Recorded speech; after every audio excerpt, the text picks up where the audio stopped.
Hello, Centennial football fans. Here is head coach Brian Rector previewing last week's big win over West Creek and talking about this week's big game on homecoming against Clarksville.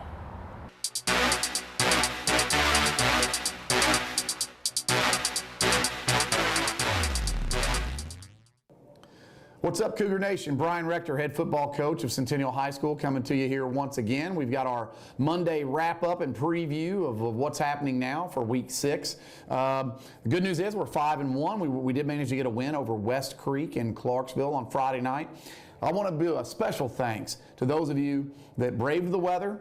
The traffic, oh my gosh, the traffic getting up there was a bear, and the elements, and you showed up at the stadium and cheered our guys on. That really meant a lot to our people, and I know the coaching staff, the administration, and most importantly our players really appreciated that. It wasn't a pretty game, it was certainly sloppy, but we managed to come out way ahead. I got a lot of young guys in the second half. West Creek is just down, and that's just how it is, but I was really proud of the way our guys took care of business early, often, and then we were able to move on, get the win. Everybody comes back home nice and safe.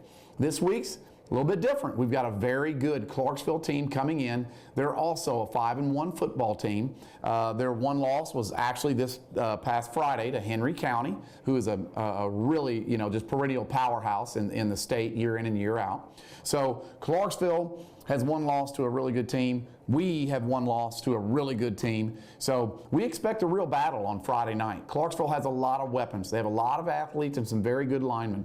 One of their best athletes plays quarterback. They run a flex bone offense. So there's a lot of reads, there's a lot of traps, there's a lot of options, things of that nature that can, and counters that can really get you sort of out of sorts and out of gap. Defensively, we're going to have to be very good with our eyes, our hands, and our feet. We're going to have to make some one-on-one tackles in space. We're going to have to make sure that if you're assigned to a certain gap, that's the gap that we take, and we don't go chasing the cheese, as they like to say in defensive football. We don't go chasing the cheese, running after stuff that's not any of our business.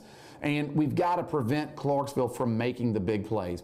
If they are going to have to win this game, defensively, we need to make them go the length of the field, whatever that may be, and not make mistakes and not have negative plays, etc. So clearly, we need to do whatever we can to create those negative plays and be very gap sound and make tackles in space. I cannot emphasize that enough. Defensively, Clarksville's been a 3-4 and a 4-4. They've got some really impressive linemen. They've got a very athletic secondary that's going to play a lot of man-to-man or some two-man. So our receivers are going to have to get off of press, and our line is going to have to really do great at the line of scrimmage. So from sideline to sideline, what we have to do is win that line of scrimmage. Our receivers, again, have to be great up front there, and our linemen have to win the battle in the trenches. There's no question about that. We've got to be able to run the ball. We've got to be able to stop the run. We need a couple plays in our special teams game that can swing the momentum our way. There's no doubt. The big thing this week, it's also homecoming. As a coach, hey, I love the fanfare behind all of that. I love the tradition associated with it. But obviously, and any coach would tell you this at any level, the distraction factor obviously is something that can have me a little bit worried. Our guys have been great so far this year in taking distractions in stride and moving forward with them. And that's exactly what we expect them to do this week. Homecoming, 7 o'clock. 5-1 versus 5-1, where else would you rather be?